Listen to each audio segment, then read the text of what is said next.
ശാന്തി 6/4/25 പ്രഭാതമുരളി അവ്യക്ത ബാബ്ദാദ റിവൈസ് 15/12/2004 മധുബൻ. ബാബ്ദാദയുടെ വിശേഷ ആശയാണ് ഓരോ കുട്ടിയും ആശീർവാദങ്ങൾ നൽകണം, ആശീർവാദങ്ങൾ നേടണം.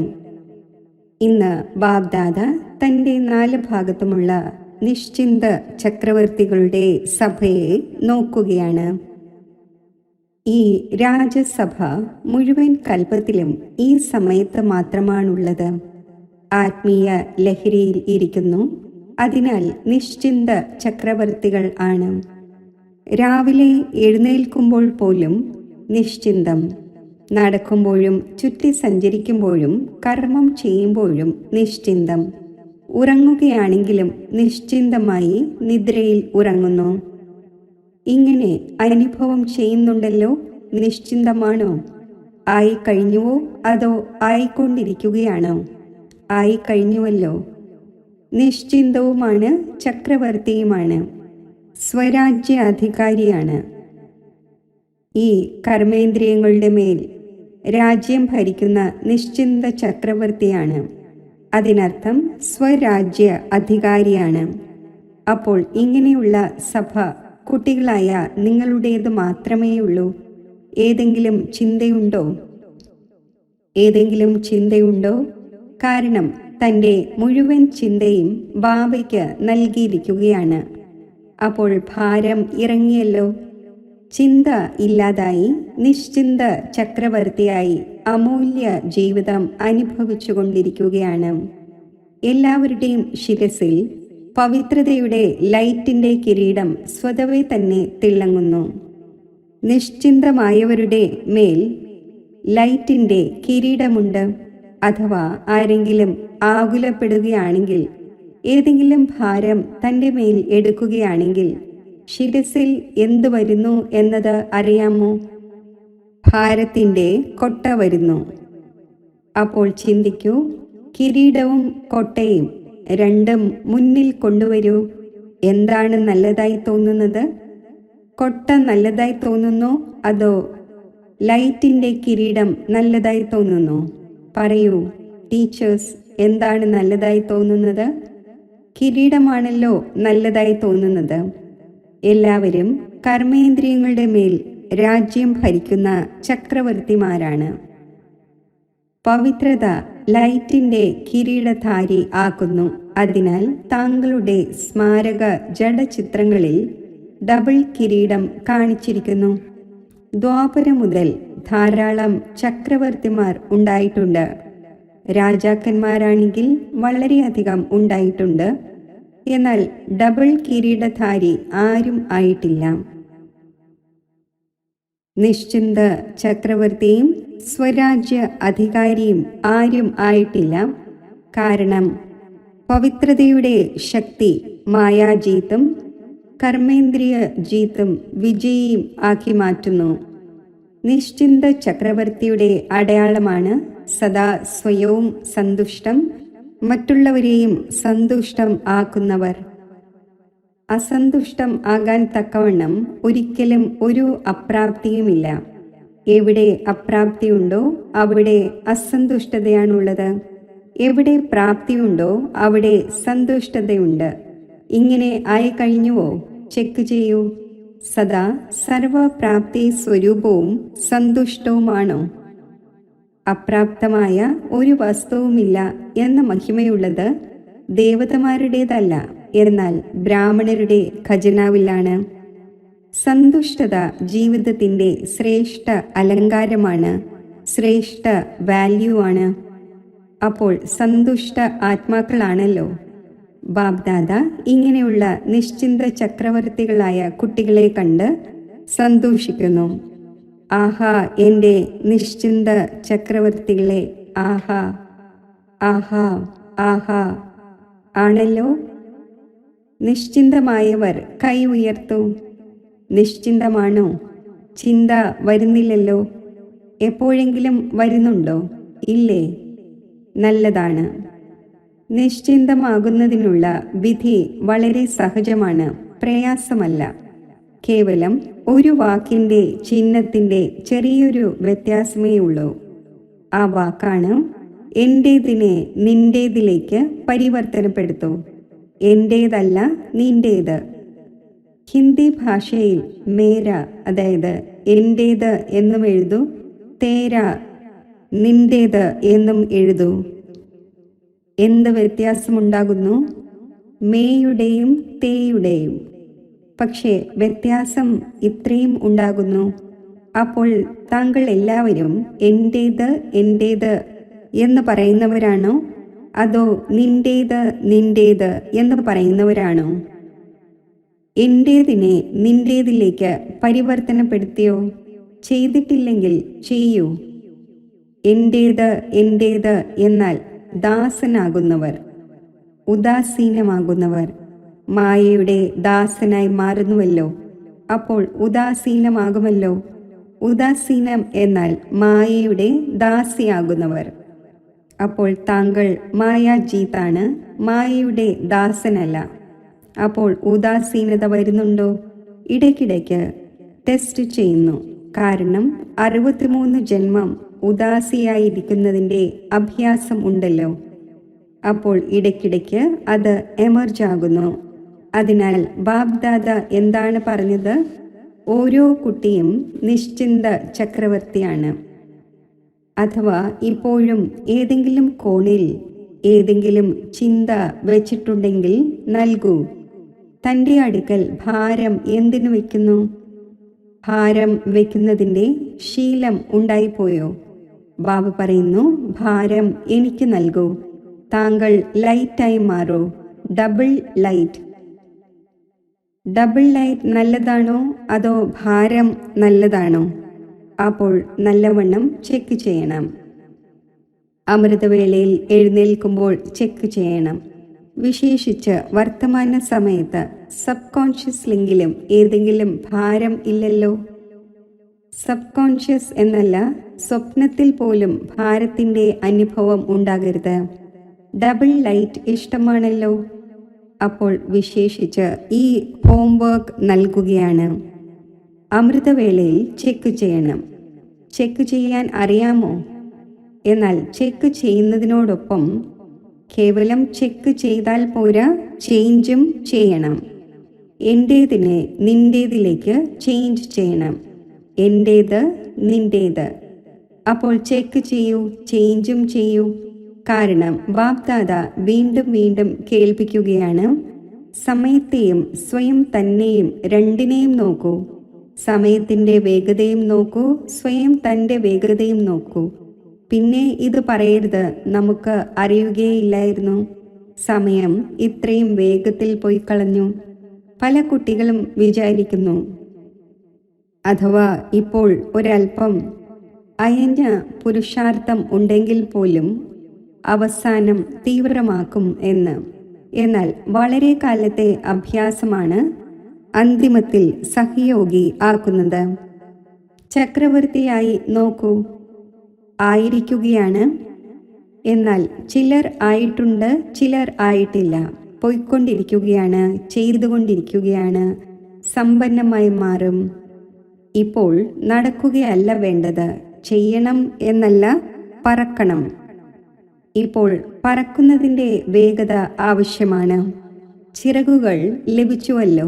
ഉന്മേഷത്തിൻ്റെയും ഉത്സാഹത്തിൻ്റെയും ധൈര്യത്തിൻ്റെയും ചിറകുകൾ എല്ലാവർക്കും ലഭിച്ചിട്ടുണ്ട്. ബാബയുടെ വരദാനവുമുണ്ട്. ഓർമ്മയുണ്ടോ വരദാനം? ധൈര്യത്തിൻ്റെ ഒരു ചുവട് താങ്കളുടേത്, 1000 ചുവട് സഹായം ബാബയുടേത്. കാരണം ബാബയ്ക്ക് കുട്ടികളോട് ഹൃദയത്തിൽ നിന്നുള്ള സ്നേഹമുണ്ട്. അപ്പോൾ സ്നേഹമുള്ള കുട്ടികളുടെ പ്രയത്നം ബാബയ്ക്ക് കാണുവാനാകില്ല. സ്നേഹത്തിലിരിക്കൂ, അപ്പോൾ പ്രയത്നം സമാപ്തമായിക്കൊള്ളും. പ്രയത്നം നല്ലതായി തോന്നുന്നുണ്ടോ? ക്ഷീണിച്ചു പോയിരിക്കുകയാണ്. 63 ജന്മം അലഞ്ഞ് പ്രയത്നിച്ച് ക്ഷീണിച്ചു പോയിരുന്നു. ഇപ്പോൾ ബാബ തൻ്റെ സ്നേഹത്തിലൂടെ അലഞ്ഞു തിരിയലിന് പകരം 3 സിംഹാസനത്തിൻ്റെ അധികാരി ആക്കി മാറ്റി. 3 സിംഹാസനം അറിയാമോ? എന്താണെന്ന് അറിയുന്നുണ്ട്, എന്നാൽ സിംഹാസന നിവാസി ആകൂ. അകാല സിംഹാസന നിവാസിയും ആകണം, ബാബ്ദാദയുടെ ഹൃദയ സിംഹാസനസ്ഥരും ആകണം, ഭാവിയിൽ വിശ്വരാജ്യത്തിൻ്റെ സിംഹാസനസ്ഥരും ആകണം. അപ്പോൾ ബാബ്ദാദ എല്ലാ കുട്ടികളെയും സിംഹാസനസ്ഥരായി കാണുകയാണ്. ഇങ്ങനെയുള്ള പരമാത്മാ ഹൃദയ സിംഹാസനം മുഴുവൻ കൽപ്പത്തിലും അനുഭവിക്കുവാൻ സാധിക്കില്ല. പാണ്ഡവർ എന്തു മനസ്സിലാക്കുന്നുണ്ട്? ചക്രവർത്തിയാണോ? കൈ ഉയർത്തുകയാണ്. സിംഹാസനം ഉപേക്ഷിക്കരുത്. ദേഹബോധത്തിൽ വന്നു എന്നാൽ മണ്ണിൽ വന്നു എന്നർത്ഥം. ഈ ദേഹം മണ്ണാണ്. സിംഹാസനസ്ഥർ ആയെങ്കിൽ ചക്രവർത്തി ആയി. ബാബ്ദാദ എല്ലാ കുട്ടികളുടെയും പുരുഷാർത്ഥത്തിൻ്റെ ചാർട്ട് ചെക്ക് ചെയ്യുകയാണ്. 4 സബ്ജക്റ്റിലും ആരെല്ലാം എവിടം വരെ എത്തിച്ചേർന്നു? അപ്പോൾ ബാബ്ദാദ ഓരോ കുട്ടിയുടെയും ചാർട്ട് ചെക്ക് ചെയ്തു. ബാബ്ദാദ ഏതെല്ലാം ഖജനാവുകൾ നൽകിയിട്ടുണ്ടോ ആ എല്ലാ ഖജനാവുകളും എവിടം വരെ ശേഖരിച്ചു? അപ്പോൾ ശേഖരണത്തിൻ്റെ കണക്ക് ചെക്ക് ചെയ്തു. കാരണം ബാബ എല്ലാവർക്കും ഒരേപോലെ ഒരേ അളവിൽ ഖജനാവുകൾ നൽകി. ചിലർക്ക് കുറവും ചിലർക്ക് കൂടുതലും നൽകിയില്ല. ഖജനാവുകൾ ശേഖരിക്കപ്പെടുന്നതിൻ്റെ അടയാളം എന്താണ്? ഖജനാവുകളെക്കുറിച്ച് അറിയാമല്ലോ. ഏറ്റവും വലിയ ഖജനാവാണ് ശ്രേഷ്ഠ സങ്കല്പങ്ങളുടെ ഖജനാവ്. സങ്കല്പവും ഖജനാവാണ്. വർത്തമാന സമയവും വളരെ വലിയ ഖജനാവാണ്. കാരണം വർത്തമാന സമയത്ത് എന്തെല്ലാം പ്രാപ്തമാക്കുവാൻ ആഗ്രഹിക്കുന്നുവോ, ഏതൊരു വരദാനം നേടുവാൻ ആഗ്രഹിക്കുന്നുവോ, സ്വയം തന്നെ എത്രത്തോളം ശ്രേഷ്ഠമാക്കുവാൻ ആഗ്രഹിക്കുന്നുവോ അത്രയും ഇപ്പോൾ ആക്കുവാൻ സാധിക്കും. ഇപ്പോഴില്ലെങ്കിൽ ഒരിക്കലുമില്ല.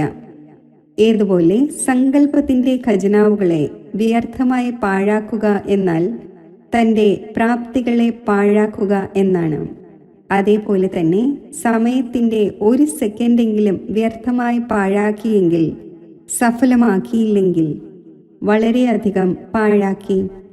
ഒപ്പം ജ്ഞാനത്തിൻ്റെ ഖജനാവ്, ഗുണങ്ങളുടെ ഖജനാവ്, ശക്തികളുടെ ഖജനാവ്, ഓരോ ആത്മാവിലൂടെയും പരമാത്മാവിലൂടെയും ആശീർവാദങ്ങളുടെ ഖജനാവ്.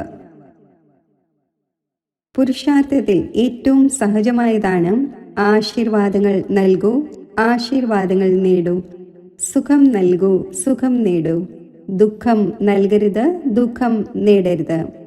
ദുഃഖം നൽകിയില്ല എന്നത് പോരാ, പക്ഷേ നേടുകയെങ്കിലും ചെയ്തുവെങ്കിൽ ദുഃഖിതർ ആകുമല്ലോ. അപ്പോൾ ആശീർവാദങ്ങൾ നൽകൂ, സുഖം നൽകൂ, സുഖം നേടൂ. ആശീർവാദങ്ങൾ നൽകുവാൻ അറിയാമോ? അറിയാമോ? നേടുവാനും അറിയാമോ? ആർക്കാണോ ആശീർവാദങ്ങൾ നേടുവാനും നൽകുവാനും അറിയാവുന്നത് അവർ കൈ ഉയർത്തൂ. ശരി, എല്ലാവർക്കും അറിയാമോ? നല്ലത്. ഡബിൾ ഫോറിനേഴ്സിനും അറിയാമോ? ആശംസകൾ. നൽകുവാൻ അറിയാം, നേടുവാനും അറിയാം. അപ്പോൾ ആശംസകൾ. എല്ലാവർക്കും ആശംസകൾ. അഥവാ നേടുവാനും അറിയാം, നൽകുവാനും അറിയാം എങ്കിൽ മറ്റെന്ത് വേണം?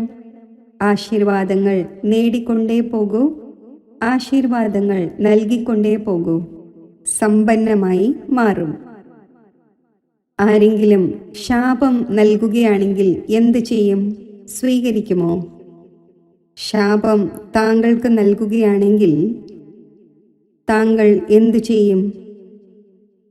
വാങ്ങുമോ? അഥവാ ശാപം വാങ്ങിയെന്നിരിക്കട്ടെ, എങ്കിൽ താങ്കളുടെ ഉള്ളിൽ സ്വച്ഛത ഉണ്ടായിരുന്നുവോ? ശാപം മോശമായ വസ്തുവാണല്ലോ. താങ്കൾ വാങ്ങി തൻ്റെ ഉള്ളിൽ സ്വീകരിച്ചു എങ്കിൽ താങ്കളുടെ ഉള്ളിൽ സ്വച്ഛത ഇല്ലാതിരുന്നുവല്ലോ. അഥവാ അല്പമെങ്കിലും ഡിഫെക്റ്റ് അവശേഷിക്കുകയാണെങ്കിൽ പെർഫെക്റ്റ് ആകുവാൻ സാധിക്കില്ല. അഥവാ മോശമായ വസ്തു ആരെങ്കിലും നൽകുകയാണെങ്കിൽ താങ്കൾ വാങ്ങുമോ? വളരെ സുന്ദരമായ ഫലം ആയിക്കൊള്ളട്ടെ. എന്നാൽ താങ്കൾക്ക് കേടായത് നൽകുകയാണെങ്കിൽ ഫലം മേന്മയുള്ളതായിരുന്നാലും വാങ്ങുമോ? വാങ്ങില്ലല്ലോ. അതോ നല്ലതാണ്, ശരി, നൽകിയതല്ലേ, വാങ്ങിയേക്കാം എന്ന് പറയുമോ? എപ്പോഴെങ്കിലും ആരെങ്കിലും ശാപം നൽകിയാൽ താങ്കൾ മനസ്സിൽ ഉള്ളിൽ ധാരണ ചെയ്യരുത്, ഇത് ശാപമാണ് എന്ന് മനസ്സിൽ വന്നു. എന്നാൽ ശാപം ഉള്ളിൽ ധാരണ ചെയ്യാതിരിക്കൂ, എങ്കിൽ ഡിഫക്റ്റ് ഉണ്ടാകും. ഇപ്പോൾ ഈ വർഷം, പഴയ വർഷം ഇനി കുറച്ച് ദിവസങ്ങളേ ഉള്ളൂ. എന്നാൽ താങ്കളുടെ ഹൃദയത്തിൽ ദൃഢസങ്കല്പമെടുക്കൂ. ഇപ്പോഴും ആരുടെയെങ്കിലും ശാപം മനസ്സിലുണ്ടെങ്കിൽ നീക്കം ചെയ്യൂ. നാളെ മുതൽ ആശീർവാദങ്ങൾ നൽകും, ആശീർവാദങ്ങൾ നേടും. സമ്മതമാണോ? ഇഷ്ടമാണോ? ഇഷ്ടമാണ് എന്നാണോ അതോ ചെയ്യുക തന്നെ വേണം എന്നാണോ? ഇഷ്ടമാണ്, എന്നാൽ ചെയ്യുക തന്നെ വേണം. എന്തും സംഭവിച്ചു കൊള്ളട്ടെ, എന്നാൽ ചെയ്യുക തന്നെ വേണം എന്ന് ആര് മനസ്സിലാക്കുന്നുവോ അവർ കൈ ഉയർത്തു. ചെയ്യുക തന്നെ വേണം. ഇന്ന് വന്നിരിക്കുന്ന സ്നേഹിയും സഹയോഗിയുമായവർ ആരാണോ അവർ കൈ ഉയർത്തു. അപ്പോൾ സ്നേഹിയും സഹയോഗിയുമായ ആരാണോ വന്നിരിക്കുന്നത് അവർക്ക് ബാബ്ദാദ ആശംസകൾ നൽകുകയാണ്. കാരണം സഹയോഗിയാണ്, സ്നേഹിയുമാണ്. എന്നാൽ ഇന്ന് ഒരു ചുവടുകൂടി എടുത്ത് ബാബയുടെ വീട്ടിൽ അഥവാ തൻ്റെ വീട്ടിൽ വന്നിരിക്കുകയാണ്. അപ്പോൾ തൻ്റെ വീട്ടിലേക്ക് വന്നതിൻ്റെ ആശംസകൾ. ശരി, സ്നേഹിയും സഹയോഗിയുമായ ആരെല്ലാം വന്നിരിക്കുന്നുവോ അവരും മനസ്സിലാക്കുന്നുണ്ടോ ആശീർവാദങ്ങൾ നൽകുകയും നേടുകയും ചെയ്യും എന്ന്? മനസ്സിലാക്കുന്നുണ്ടോ? ധൈര്യം വയ്ക്കുന്നുണ്ടോ? ധൈര്യം വയ്ക്കുന്ന സ്നേഹിയും സഹയോഗിയും ആയവർക്ക് സഹായം ലഭിക്കും. കൈ നീട്ടി ഉയർത്തു. ശരി, പിന്നെ താങ്കളും സമ്പന്നമായി മാറും. ആശംസകൾ. ശരി, ആരാണോ റെഗുലർ ഗോഡ്ലി സ്റ്റുഡൻറ് ആയവർ ബ്രാഹ്മണ ജീവിതത്തിൽ ബാബ്ദാദയുമായി ആദ്യത്തെ തവണ കൂടിക്കാഴ്ചയ്ക്ക് വേണ്ടി വന്നിരിക്കുന്നവർ ആയാലും സ്വയം ബ്രാഹ്മണരായി മനസ്സിലാക്കുന്നവർ, റെഗുലർ സ്റ്റുഡൻ്റായി മനസ്സിലാക്കുന്നവർ ആരാണോ അവർ അഥവാ ചെയ്യുക തന്നെ വേണം എന്ന് മനസ്സിലാക്കുന്നുവെങ്കിൽ അവർ കൈ ഉയർത്തു. ആശീർവാദങ്ങൾ നൽകുകയും ആശീർവാദങ്ങൾ നേടുകയും ചെയ്യുമോ? ടീച്ചേഴ്സ് ഉയർത്തുന്നുണ്ടോ? ഈ ക്യാബിനിലുള്ളവർ ഉയർത്തുന്നില്ല. നമ്മൾ നൽകുക തന്നെ ചെയ്യുന്നു എന്ന് ഇവർ മനസ്സിലാക്കുന്നു. ഇപ്പോൾ ചെയ്യുക തന്നെ വേണം. എന്തും ഉണ്ടായിക്കൊള്ളട്ടെ, ധൈര്യം വയ്ക്കൂ, ദൃഢസങ്കല്പം വയ്ക്കൂ. അഥവാ എപ്പോഴെങ്കിലും ശാപത്തിൻ്റെ പ്രഭാവം പതിഞ്ഞു എന്ന് തന്നെ ഇരിക്കട്ടെ, എങ്കിൽ 10 മടങ്ങ് ആശീർവാദങ്ങൾ കൂടുതൽ നൽകി അതിനെ ഇല്ലായ്മ ചെയ്യണം. ഒരു ശാപത്തിൻ്റെ പ്രഭാവത്തെ 10 മടങ്ങ് ആശീർവാദങ്ങൾ നൽകി ലഘൂകരിക്കണം. പിന്നെ ധൈര്യം വന്നു ചേരും. നഷ്ടം തനിക്കാണല്ലോ ഉണ്ടാകുന്നത്. മറ്റുള്ളവരാണെങ്കിൽ ശാപം നൽകി പോയിക്കളഞ്ഞു. എന്നാൽ ആരാണോ ശാപത്തെ ഉൾക്കൊണ്ടത്, അപ്പോൾ ദുഃഖി ആരാണാകുന്നത്? വാങ്ങുന്നവരോ നൽകുന്നവരോ? നൽകുന്നവരും ഉണ്ട്, എന്നാൽ വാങ്ങുന്നവർ കൂടുതലാണ്. നൽകുന്നവരാണെങ്കിൽ അലക്ഷ്യരാണ്. ഇന്ന് ബാബ്ദാദ തൻ്റെ ഹൃദയത്തിലെ വിശേഷ ആശ കേൾപ്പിക്കുകയാണ്.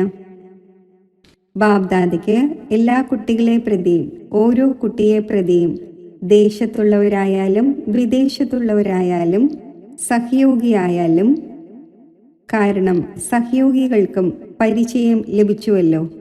പരിചയം ലഭിച്ചുവെന്നിരിക്കെ പരിചയത്തിലൂടെ പ്രാപ്തി ചെയ്യുക തന്നെ വേണമല്ലോ. അപ്പോൾ ബാബ്ദാദയുടെ ആശ ഇതാണ്: ഓരോ കുട്ടിയും ആശീർവാദങ്ങൾ നൽകിക്കൊണ്ടേയിരിക്കണം. ആശീർവാദങ്ങളുടെ ഖജനാവ് എത്ര ശേഖരിക്കുവാൻ സാധിക്കുമോ അത്രയും ചെയ്തുകൊണ്ടേയിരിക്കൂ. കാരണം ഈ സമയത്ത് എത്രത്തോളം ആശീർവാദങ്ങൾ സ്വരൂപിക്കുമോ ശേഖരിക്കുമോ അത്രയും തന്നെ താങ്കൾ പൂജ്യരാകുമ്പോൾ ആത്മാക്കൾക്ക് ആശീർവാദങ്ങൾ നൽകാൻ സാധിക്കും. കേവലം ഇപ്പോൾ മാത്രമല്ല ആശീർവാദങ്ങൾ താങ്കൾക്ക് നൽകേണ്ടത്, ദ്വാപരം മുതൽ ഭക്തർക്കും ആശീർവാദങ്ങൾ നൽകേണ്ടതുണ്ട്. അപ്പോൾ ഇത്രയും ആശീർവാദങ്ങളുടെ സ്റ്റോക്ക് ശേഖരിക്കേണ്ടതുണ്ട്. രാജപുത്രന്മാർ ആണല്ലോ. ബാബ്ദാദ ഓരോ കുട്ടിയെയും രാജപുത്രനായി കാണുന്നു, കുറവായല്ല. ശരി, ബാബ്ദാദയുടെ ആശ അണ്ടർലൈൻ ചെയ്തുവോ? ആര് ചെയ്തുവോ അവർ കൈ ഉയർത്തു. ചെയ്തുവോ? ശരി. ബാബ്ദാദ 6 മാസത്തെ ഹോംവർക്കും നൽകിയിട്ടുണ്ട്. ഓർമ്മയുണ്ടോ? ടീച്ചേഴ്സിന് ഓർമ്മയുണ്ടോ? എന്നാൽ ഈ ദൃഢസങ്കല്പത്തിൻ്റെ റിസൾട്ട് 1 മാസത്തേത് നോക്കും. കാരണം പുതുവർഷം വേഗം ആരംഭിക്കാൻ പോകുന്നു. തനിക്കുള്ള 6 മാസത്തെ ഹോംവർക്ക് ഉണ്ട്. ഈ 1 മാസത്തിൻ്റെ ദൃഢസങ്കല്പത്തിൻ്റെ റിസൾട്ട് നോക്കും. ശരിയാണോ? ടീച്ചേഴ്സ് 1 മാസം ശരിയാണോ? പാണ്ഡവർ ശരിയാണോ? ശരി. ആരാണോ ആദ്യമായി മധുബനിൽ എത്തിച്ചേർന്നിരിക്കുന്നത് അവർ കൈ ഉയർത്തൂ. വളരെ നല്ലത്. നോക്കൂ, ബാബ്ദാദയ്ക്ക് സദാ പുതിയ കുട്ടികൾ വളരെ പ്രിയമായി തോന്നുന്നു. എന്നാൽ പുതിയ കുട്ടികളാകട്ടെ, വൃക്ഷം ഉണ്ടെന്നിരിക്കട്ടെ, അതിൽ വരുന്ന ചെറിയ ചെറിയ ഇലകൾ കിളികൾക്ക് വളരെ പ്രിയമായി തോന്നുന്നു. ഇതേപോലെ പുതിയ പുതിയ കുട്ടികൾ ആരാണോ, അപ്പോൾ മായയ്ക്കും പുതിയ കുട്ടികൾ വളരെ പ്രിയമായി തോന്നുന്നു. അതിനാൽ ആരെല്ലാമാണോ പുതിയവർ അവരോരോരുത്തരും ഓരോ ദിവസവും തൻ്റെ നവീനതയെ ചെക്ക് ചെയ്യണം. ഇന്നത്തെ ദിവസം സ്വയം തന്നിൽ എന്ത് നവീനത കൊണ്ടുവന്നു? ഏതൊരു വിശേഷ ഗുണം, ഏതൊരു ശക്തി സ്വയം തന്നിൽ വിശേഷിച്ച് ധാരണ ചെയ്തു? അപ്പോൾ ചെക്ക് ചെയ്തുകൊണ്ടിരിക്കുമെങ്കിൽ, സ്വയം തന്നെ പരിപക്വം ആക്കിക്കൊണ്ടിരിക്കുമെങ്കിൽ സേഫായിരിക്കും, അമരമായിരിക്കും. അപ്പോൾ അമരമായി ഇരിക്കണം, അമര പദവി നേടുക തന്നെ വേണം. ശരി. 4 ഭാഗത്തുമുള്ള നിശ്ചിന്ത ചക്രവർത്തികൾക്ക്, സദാ ആത്മീയ ലഹരിയിൽ ഇരിക്കുന്ന ശ്രേഷ്ഠ ആത്മാക്കൾക്ക്, സദാ പ്രാപ്തമായ ഖജനാവുകളെ ശേഖരണത്തിൻ്റെ കണക്കിൽ വർദ്ധിപ്പിക്കുന്ന തീവ്ര പുരുഷാർത്ഥികളായ ആത്മാക്കൾക്ക്, സദാ ഒരേ സമയത്ത് 3 പ്രകാരത്തിലുള്ള സേവനം ചെയ്യുന്ന ശ്രേഷ്ഠ സേവാധാരി കുട്ടികൾക്ക് ബാബ്ദാദയുടെ സ്നേഹസ്മരണകൾ, കോടി കോടി കോടി മടങ്ങ് സ്നേഹസ്മരണകൾ. നമസ്തേ. വരദാനം. സർവ ശക്തികളെയും ഓർഡർ അനുസരിച്ച് തൻ്റെ സഹയോഗിയാക്കി മാറ്റുന്ന പ്രകൃതി ജീത് ആയി ഭവിക്കട്ടെ. ഏറ്റവും വലുതിലും വലിയ ദാസി പ്രകൃതിയാണ്. ഏതു കുട്ടികളാണോ പ്രകൃതി ജീത് ആകുന്നതിൻ്റെ വരദാനം പ്രാപ്തമാക്കുന്നത്, അവരുടെ ഓർഡർ അനുസരിച്ച് സർവശക്തികളും പ്രകൃതിയാകുന്ന ദാസിയും കാര്യം ചെയ്യുന്നു. അതിനർത്ഥം വേണ്ട സമയത്ത് സഹയോഗം നൽകുന്നു. എന്നാൽ അഥവാ പ്രകൃതി ജീത് ആകുന്നതിന് പകരം അലക്ഷ്യത്തിൻ്റെ നിദ്രയിലും അല്പകാലത്തെ പ്രാപ്തിയുടെ ലഹരിയിലും വ്യർത്ഥ സങ്കല്പങ്ങളുടെ നൃത്തത്തിൽ ലഹരി പിടിച്ചും തൻ്റെ സമയം പാഴാക്കുകയാണെങ്കിൽ ശക്തികൾക്ക് ഓർഡർ അനുസരിച്ച് കാര്യം ചെയ്യാൻ സാധിക്കില്ല. അതിനാൽ ചെക്ക് ചെയ്യൂ.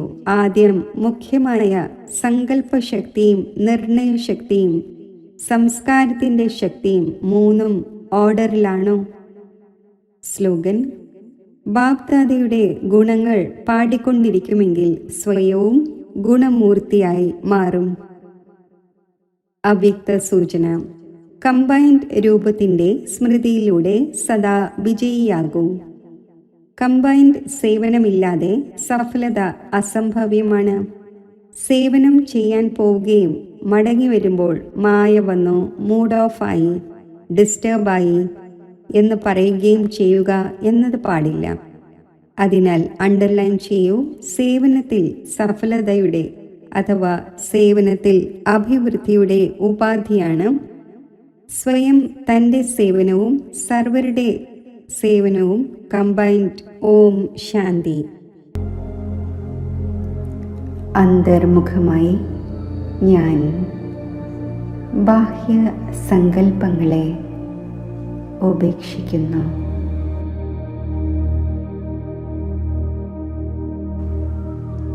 ദിവ്യവും ചൈതന്യവുമായ എൻ്റെ ആത്മസ്വരൂപം ചിത്തത്തിൽ തെളിഞ്ഞു വരുന്നു.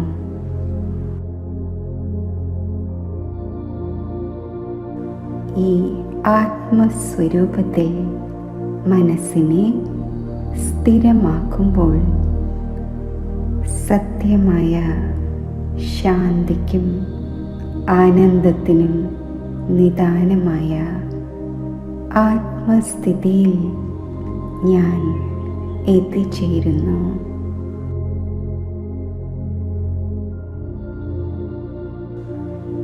ഈ സ്ഥിതിയിൽ ശാന്തിയും സുഖവും ആനന്ദവും ശക്തിയും പവിത്രതയും സ്നേഹവും എൻ്റെ മൗലിക ഗുണങ്ങളായി ഞാൻ അനുഭവിക്കുന്നു.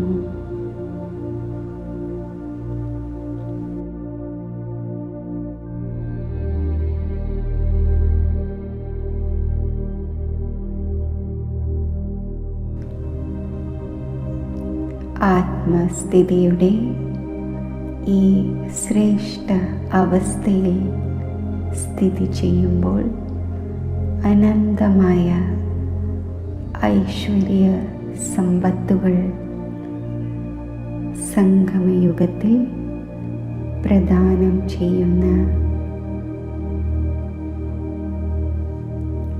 ശിവപരമാത്മാവിൻ്റെ മംഗളസ്വരൂപം എൻ്റെ ബുദ്ധിയിൽ തെളിഞ്ഞു വരുന്നു.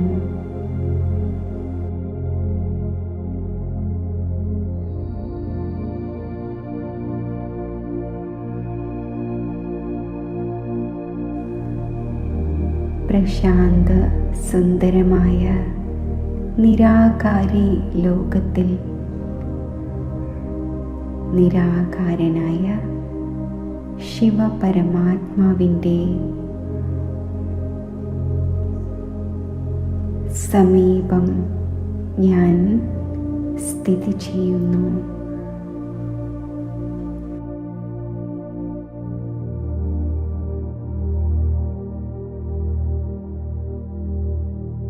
പരമാത്മാവിൻ്റെ ഈ ദിവ്യ സാന്നിധ്യം എനിക്ക് അനന്തമായ ആനന്ദം പകർന്നു നൽകുന്നു.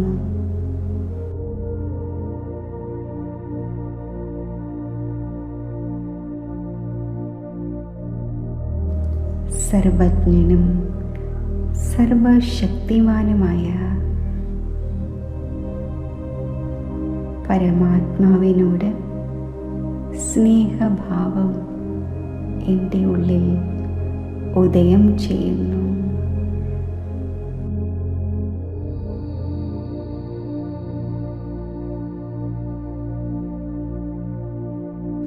ഈ സ്നേഹനിർഭരമായ ആത്മാ പരമാത്മാ കൂടിക്കാഴ്ചയിൽ ചിത്തത്തിലെ സർവ ദൗർബല്യങ്ങളും ക്ഷയിക്കുന്നു.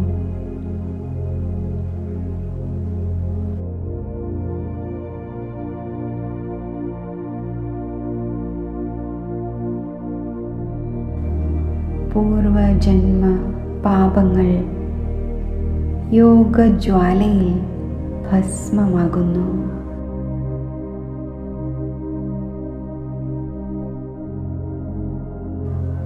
ആത്മാവ് പരമാത്മാ പ്രാപ്തികളാൽ ഈശ്വരീയ സമ്പത്തിനാൽ സമ്പന്നമായി മാറുന്നു.